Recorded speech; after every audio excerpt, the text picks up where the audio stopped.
আসসালামু আলাইকুম, সবাইকে শুভ সকাল। আর আজকে সকাল সকাল আপনাদের জন্য নিয়ে চলে এলাম জাউ ভাত। এটা হচ্ছে আতপ চালের জাউ, আর সাথে ছিল একদম ঝাল শুকনো মরিচ দিয়ে শুটকির ভর্তা, আর হচ্ছে ধনেপাতা ভর্তা।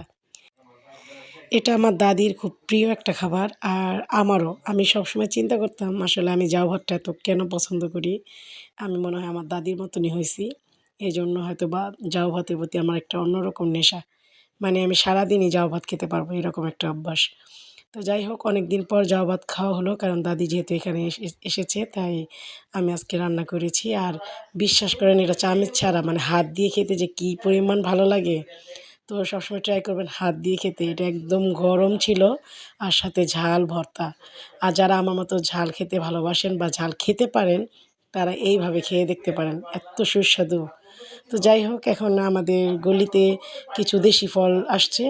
আমার দাদি আবার এটা খেতে খুবই পছন্দ করে, আর আমি যেহেতু বাসা থেকে বের হই নাই, বাসার কাছেই পেয়ে গেলাম, তাই আমি কিছু কিছু করে নিয়ে নিলাম। এখানে আছে হচ্ছে সবেদা ফল, আছে টক বড়ই, আমলক্ষী, তারপরে আছে ঝালমরিচ। এই মরিচটা আমার দাদি ভাত দিয়ে খেতে খুবই পছন্দ করে।